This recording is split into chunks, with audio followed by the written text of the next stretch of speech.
Here we are at chapter 22. Will was in the open meadow behind Holt's cottage, practicing. He had 4 targets set up at different ranges and was alternating his shots at random between the 4 of them, never firing at the same one twice in a row.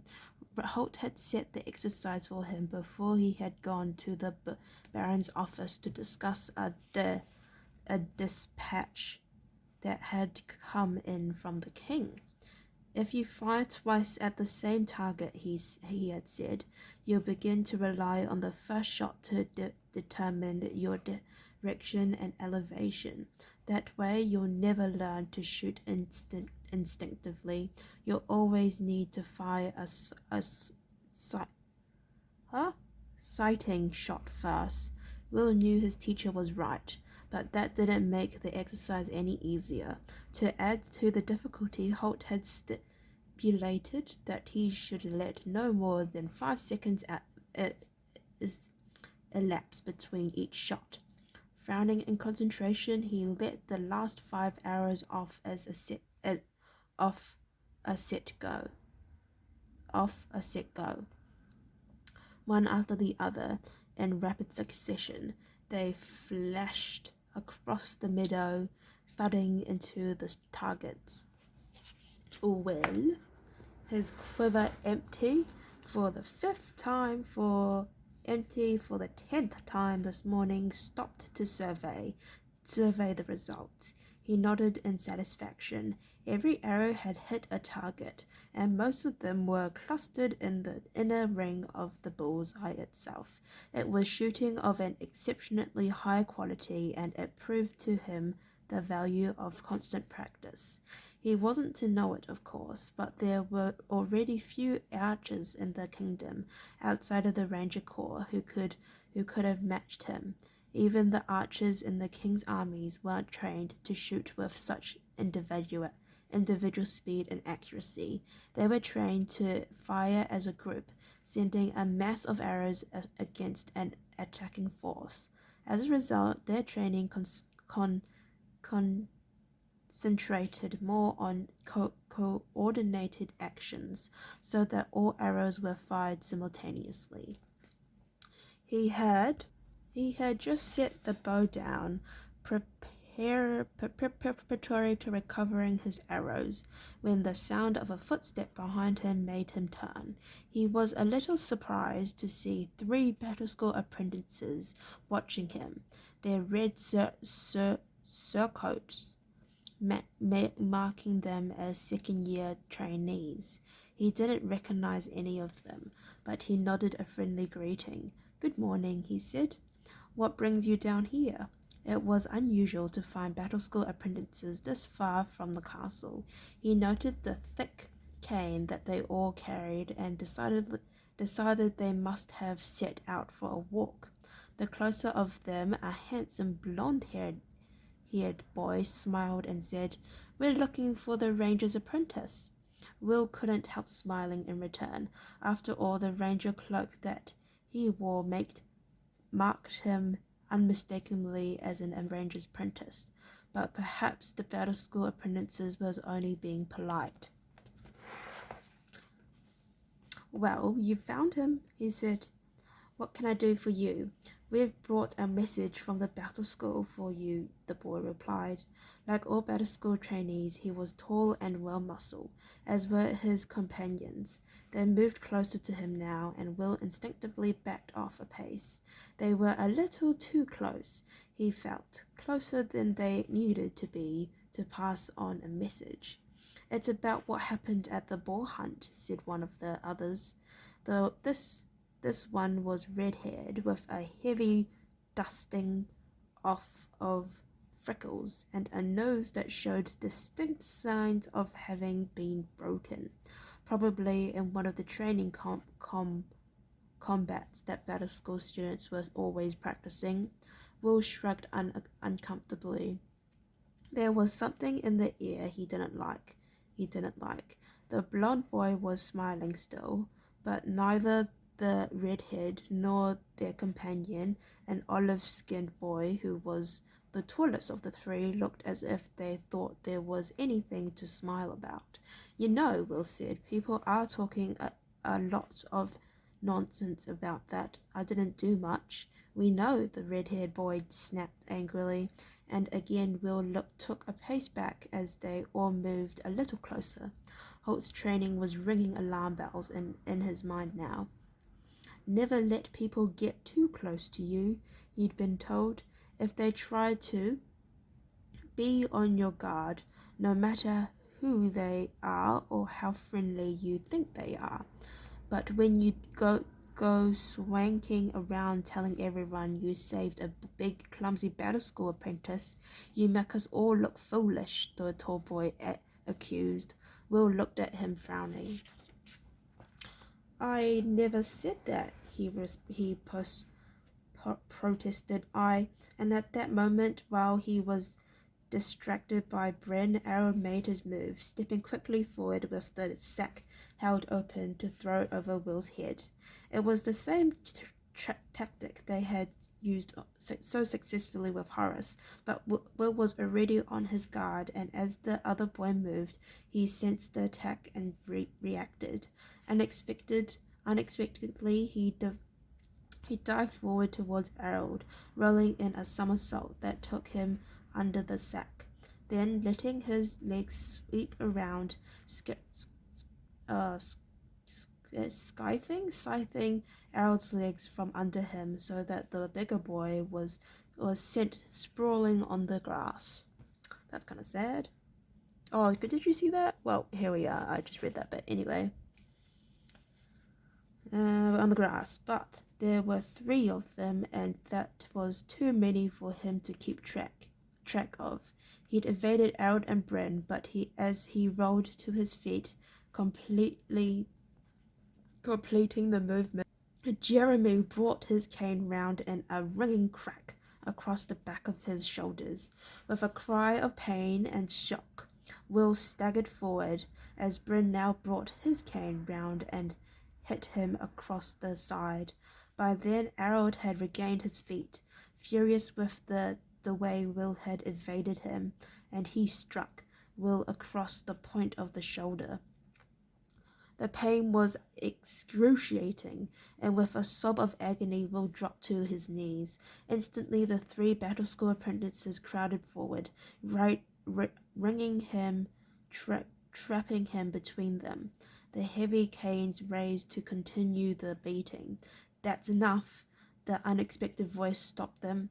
Will crouched on the ground, waiting for the beating to begin, arms over his head, looked up and saw Horace, bruised and battered, standing a few meters away. He held one of the wooden battle school drill swords in his right hand. One eye was blackened, and there was a trickle of blood running from his lip.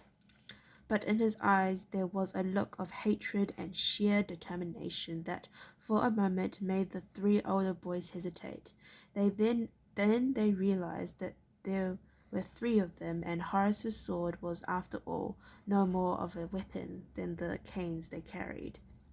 Forgetting Will for the moment, they fanned out and moved to encircle Horace, the heavy canes raised to strike.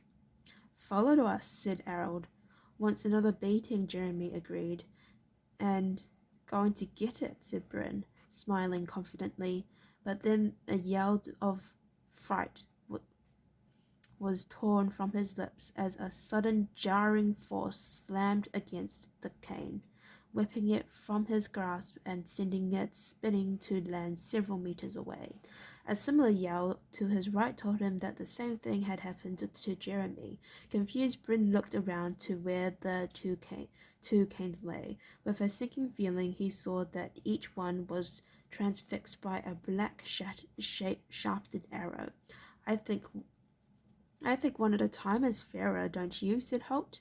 Bryn and Jeremy felt a surge of terror as they looked up to see the grim-faced Red Ranger standing in the shadows, 10 meters away. Another arrow already knocked to the string of his massive longbow. Only Errol showed any sign of rebellion. "This is battle school business, Ranger," he said, trying to bluster his way through the situation. You best stay out of it." Will, slowly regaining his feet, saw the dark anger that burned deep in Holt's eyes as the arrogant words. For a moment he almost felt sorry for Harold. Then he felt the throbbing pain in his back and shoulders, and any thoughts of sympathy were instantly blotted out. "Battle school business, is it, Sonny?" Holt said in a dangerously low voice. He moved forward, covering the ground between him and Harold in a few deceptively swift gliding steps. Before Harold knew it, Holt was barely a meter away. Still the apprentice remained defiant. The dark look on Holt's face was unsettling, but seen close to Harold realized that he was a good head taller than the ranger, and his confidence flowed back. All these years he had been nervous of the mysterious man who now stood before him. He had never realized what a puny figure he really was, which was Harold's second mistake of the day. Holt was small, but puny was not a word entered into it. In addition, Holt had spent a lifetime fighting far more dangerous adversaries than a second-year battle school apprentice. "I seem to notice that there was a ranger apprentice being attacked," Holt was saying softly. "I think that makes it ranger's business as well, don't you?"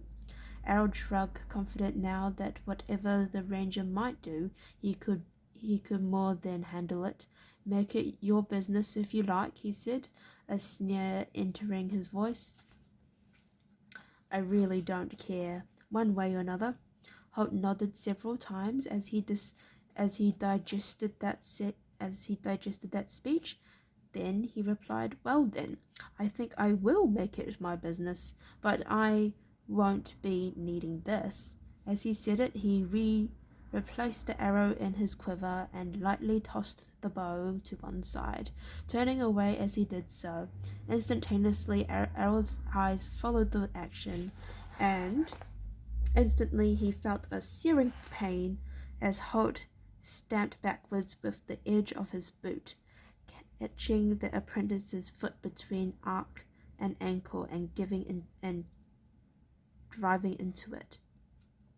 As Harold doubled over to clasp his injured foot, the ranger pivoted on his left heel, and his right elbow slammed upwards into Harold's nose, jerking him upright again and sending him staggering back, eyes streaming with the pain. For a second or two, Harold's sight was blurred. It was blurred by the reflex tears, and he felt a slight prickling sensation under his chin. As his eyes cleared, he found the ranger's eyes were only a few centimeters from his own. There was no anger there. Instead, there was a look of utter contempt and disregard that was somehow far more frightening. The prickling sensation became a little more pronounced, and as he tried to look down, Harold gave a gasp of fear. Holt's larger knife, razor-edged and needle-pointed, was just under his chin, pressing lightly into the soft flesh of his throat. "Don't ever talk to me like that again, boy," the ranger said, so softly that Harold had to strain to hear the words. "And don't ever lay a hand on my apprentice again. Understand?" Harold, all his arrogance gone, his heart pounding in terror, could say nothing. Then the knife pricked a little harder against his throat, and he felt a warm trickle of blood slipping down under his collar. Holt's eyes blazed suddenly, like the coals of a fire in a sudden draught. "Understand?" he repeated, and Harold croaked a reply. "Yes, sir."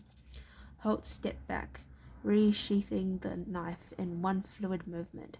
Harold sank to the ground, massaging his injured foot. Ankle. He was sure there was damage to the tendons. Ignoring him, Holt turned to face the other two second-year apprentices. Instinctively, they had moved closer together and were watching him fearfully, uncertain as to what he was going to do next. Holt pointed to Bryn. "You," he said, his words edged with contempt. "Pick up your cane." Fearfully, Bryn moved to where his cane lay on the ground, Holt's arrow still embedded halfway along its length. Without taking his eyes off the ranger, fearing some trick, he stooped at the knees, his hand scrabbling on the grass until it touched the cane. Then he stood again, holding it uncertainly in his left hand.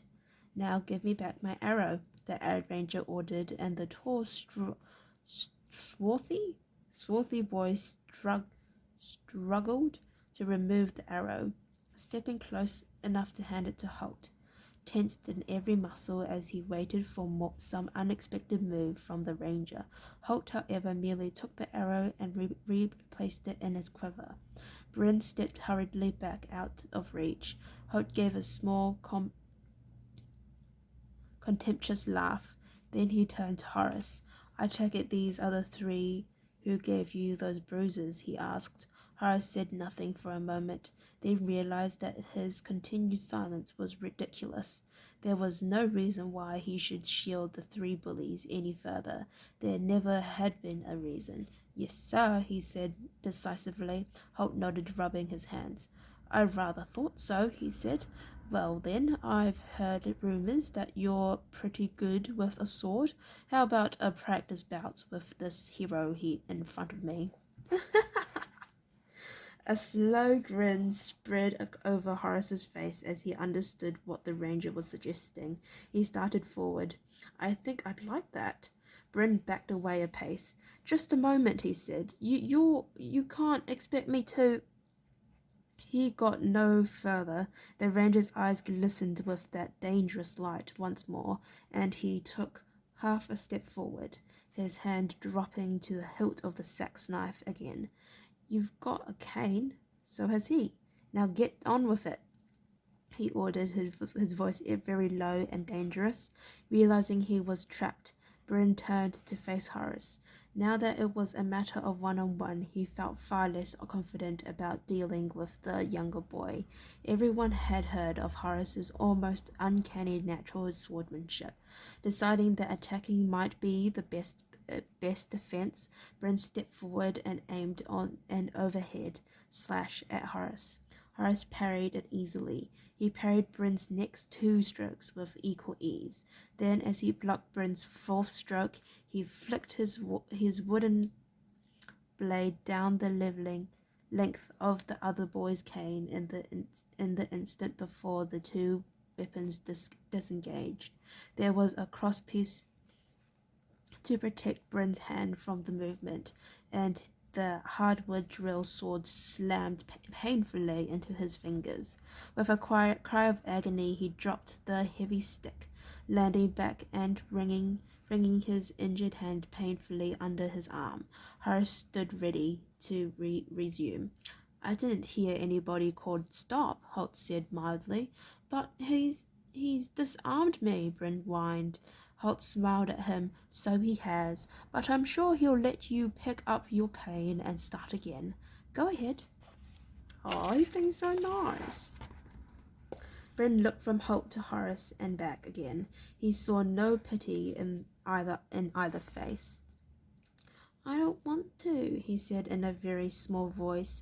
Horace found it hard to reconcile this cringing figure with the sneering bully who had been making his life hell for the past few months. Holt appeared to consider Bryn's statement. "Well, we'll note your protest," he said cheerfully. "Now continue, please." Bryn's hand throbbed painfully, but even worse than that pain was the fear of what was to come, the certainty that Horace would punish him without mercy.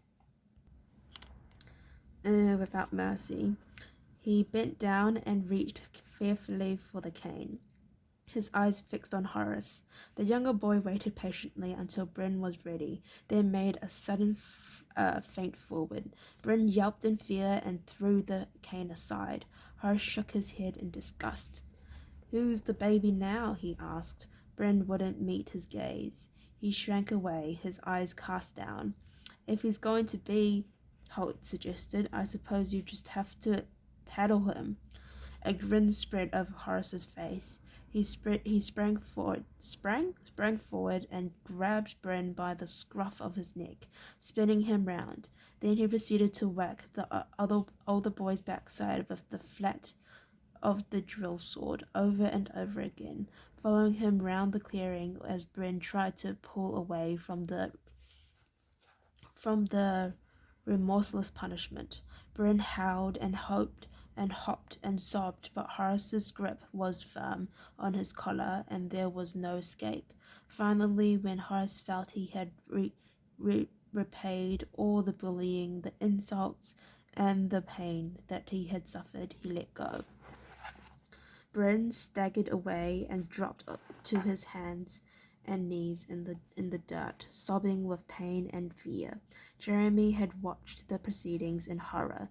Knowing his turn was coming, he began to edge away, hoping to escape while the ranger's attention was distracted. "Take one more step and I'll put an arrow through you."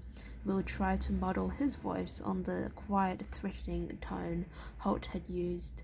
He had retrieved several of his arrows from the nearest targets, and now he had one of them ready, laid on the bowstring.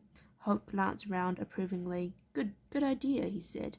"Aim for the left calf. It's a very painful wound." He glanced over to where Bryn lay sobbing on the ground at Horace's feet. "I think he's had enough," he said. Then he jerked a thumb at Jeremy. "Your turn," he said bravely. Horace retrieved the cane that Bryn had dropped and moved towards Jeremy, holding it out to him. Jerry backed away. "No," Jeremy yelled wide-eyed. "It's not fair. Well, of course it's not fair," Holt agreed in a reasonable tone. "I gather you think 3 against 1 is fair. Now get on with it." Will had often heard the saying that a cornered rat will eventually show fight. Jeremy proved it now. He went onto the attack and to his surprise, Horace gave ground before the rain of blows aimed at him. The bully's confidence began to grow as he advanced. He failed to notice that Horace was blocking every stroke with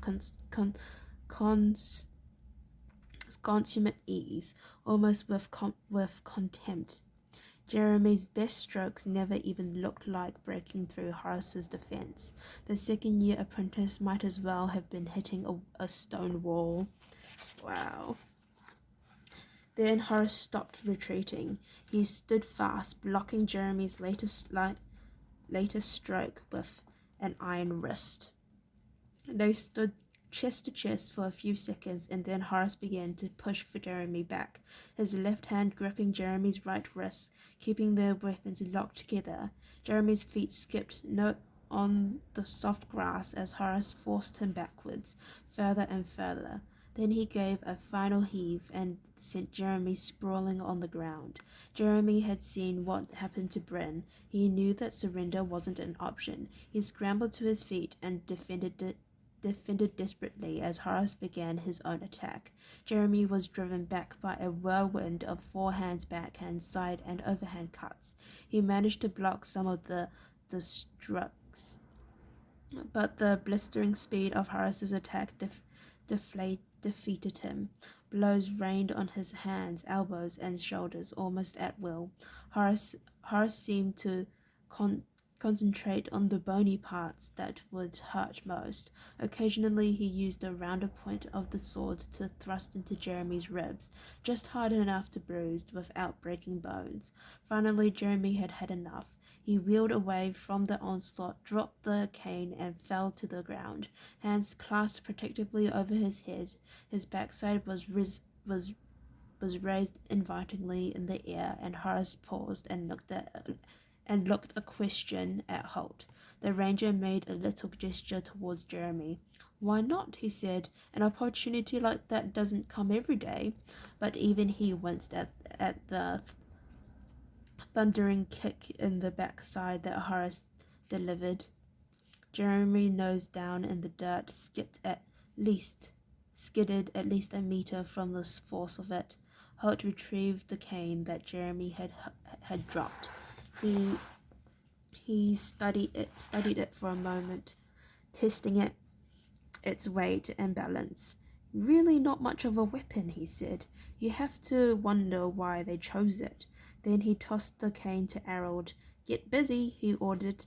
The blond boy, still crouched on the grass, nursing his injured ankle, looked at the cane in disbelief. "Oh my," he looked at it in disbelief. Blood streamed down his face from his shattered nose. He'd never been quite so good looking again, Will thought. But I'm injured," he protested, hobbling awkwardly to his feet. He couldn't believe that Holt would require him to go through the punishment he'd just witnessed. Holt paused, studying him as if that fact hadn't occurred to him. For a moment, a ray of hope shone in Harold's mind. "So you are," the ranger said. "So you are." He looked a little disappointed, and Harold began to believe that Holt's sense of fair play would spare him the sort of punishment that had been handed out to his friends. Then the ranger's face cleared. "But just a minute," he said. "So is Horace. Isn't that right, Will?" Will grinned. "Definitely, Holt," he said, and Harold's brief hope vanished without trace. Holt now turned to Horace, asking with mock concern, "Are you sure you're not too badly injured to continue, Horace?" Horace smiled. It was a smile that never reached his eyes. "Oh, I think I can manage," he said. "Well, that's settled then," Holt said cheerfully. "Let's continue, shall we?" And Harold knew there was to be no escape for him either. He faced up to Horace, and the final duel began. Harold was the best swordsman of the three bullies, and at least he gave Horace some competition for a few minutes. But as they felt each other out with stroke and counterstroke, thrust and parry, he quickly realized that Horace was his master. His only chance, he felt, was to try something unexpected. He disengaged and changed his grip on the cane, holding it in both hands like a quarterstaff, and launching a series of rapid left and right hooking blows with it. For a second, Horace was caught by surprise, and he fell back, but he recovered with cat-like speed and aimed an overhead blow at Harold. The second-year student attempted the standard quarter-staff parry, holding the staff at either end to block the sword strike with the middle section. In theory, it was the right tactic. In practice, the hardened hickory drill sword simply shattered through the cane, leaving Harold holding two useless shortened sticks. Totally unnerved, he let them drop and stood defenseless before Horace. Horace looked at his long-time tormentor, then at the sword in his hand. "I don't need this," he muttered, and let the sword drop. The right-hand punch that he threw travelled no more than 20 centimeters to the point of Harold's jaw, but it had his shoulders and body weight and months of suffering and loneliness behind it, the loneliness that only a victim of bullying can know. Will's eyes widened slightly as Harold came off his feet and hurled backwards to come crashing down in the dirt beside his two friends. He thought about the times in the past when he had fought with Horace. If he'd known the other boy was capable of throwing a punch like that, he never would have done so. Harold didn't move, Odds were he wouldn't move for some time, Will thought. Horace stepped back, shaking his bruised knuckles and heaving a sigh of satisfaction. You have no idea how good that felt, he said. Thank you, Ranger. Holt nodded acknowledgement. Thank you for taking a hand when they attacked Will. And by the way, my friends call me Holt. Oh, that's so lovely. Okay, well, thank you for hearing me read chapter, what is it? Chapter 22. If you'd like to listen to me read the next chapter, please stay tuned and it will be on the playlist. Thank you. Bye.